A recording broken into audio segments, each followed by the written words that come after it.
আসসালামু আলাইকুম রহমতুল্লাহ। আপনারা যে ভিডিওটা দেখতেছেন এটা হলো আবুধাবির একটা মাজরার ভিডিও। যে কালো পাইপটা দেখতেছেন, এই পাইপ প্রতিটা গাছের গোড়ায় গোড়ায় আছে এবং কি প্রতিটা গাছের গোড়ায় গোড়ায় অটোমেটিক পানি চলে যায়। এই মাজরাটাতে প্রায় 350 গাছ আছে, খেজুর গাছ।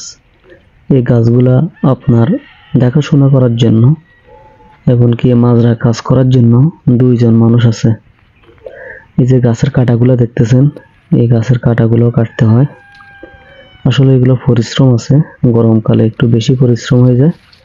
এখন তো শীতকাল চলে আসতেছে, শীতকালে তেমন একটা মাজরাতে কষ্ট লাগে না যতটা কষ্ট লাগে গরমকালে।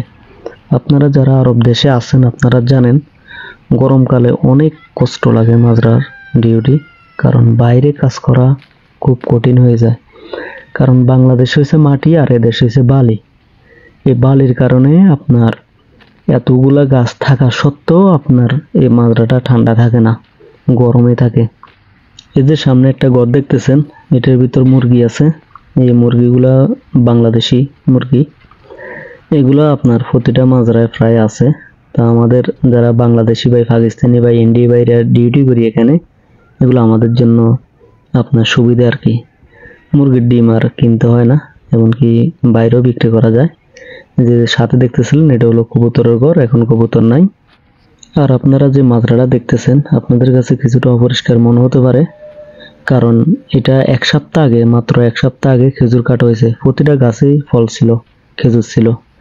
এই খেজুরগুলো বিক্রি করে দেওয়া হয়েছে সরকারের কাছে।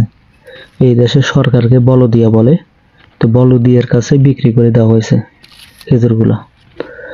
এক সপ্তাহের মধ্যে ইনশাল্লাহ আবার মাজরাটা খুবই ক্লিন হয়ে যাবে। এই যে সামনে পাইপগুলো দেখতেছেন, আর কয়েকদিন পরে এখানের মধ্যে আপনার বিভিন্ন শাক সবজি লাগানো হবে। এই জন্য এখন থেকে একটু একটু পানি দেওয়া হচ্ছে, যেহেতু আপনার মাটিগুলা একটু নরম থাকে। এই কয়েকদিনের ভিতরে হয়তো এখানে বিভিন্ন গাছ, সবজির গাছ লাগানো হবে অথবা গোটা লাগানো হবে, সবজির গোটা। দেখতেছেন কত সুন্দর প্রতিটা গাছের গোড়ায় গোড়ায় পানি চলে আসতেছে। এটা সম্পূর্ণ অটোমেটিক ভাবে। এই গাছগুলোতে প্রতিদিনই পানি দেওয়া লাগে। প্রত্যেকদিন বিকেল টাইমে এই পানিগুলো দেওয়া হয়, এবং কি সরকারিভাবে মানে বলদিয়ার থেকে পানিগুলো আসলে গেট বল ছেড়ে দেয়, ছেড়ে দিলে প্রতিটা গাছের গোড়ায় গোড়ায় পানি চলে যায়। এই যে সাথে দেখতেছেন এটাও একটা মাজরা। এখানে সবচেয়ে ভালো দিক যেটা আমার কাছে ভালো লাগলো, এখানে আশেপাশে অনেক মাজরা আছে, এমনকি দোকানও আছে। এটাই সবচেয়ে ভালো লাগলো যে সারাদিন ডিউটি করে হলো আপনার মার্কেটে যেতে পারলো, আপনার দোকানে যেতে পারলো সন্ধ্যাবেলা রাত্রেবেলা। কিন্তু আবুধাবিতে কিছু কিছু জায়গা আছে মাজরাগুলা এতটাই দূরে যে আপনি মাজরার থেকে দোকানে মার্কেটে যাবেন 1-1.5 ঘন্টা লাগবে শুধু গাড়িতেই। আপনার হেঁটে যাওয়া তো প্রশ্নই আসে না, তাহলে বুঝতে পারছেন। আর একটা মাজরার থেকে একটা মাজরা অনেক দূরে দূরে, এই জন্য একজন এই মাজরার থেকে ও মাজরা গিয়ে আপনার কথাবার্তা বলতে পারে না, দূরে অনেক। আর দেখতেছেন তো মাশাল্লাহ মাশাল্লাহ, এখনো পুরো শীত আসে নাই, তার মধ্যেই আপনার চলে আসছে সবজি। কিছুটা সবজি ডাকিয়ে রাখা হয়েছে গরমের যে একটা তাপ আছে, তাপ থেকে বাঁচার জন্য। আর এই যে একটা এটা কুমড়া গাছের মুড়া, মাশাল্লাহ এটা খুব সুন্দর লাগতেছে।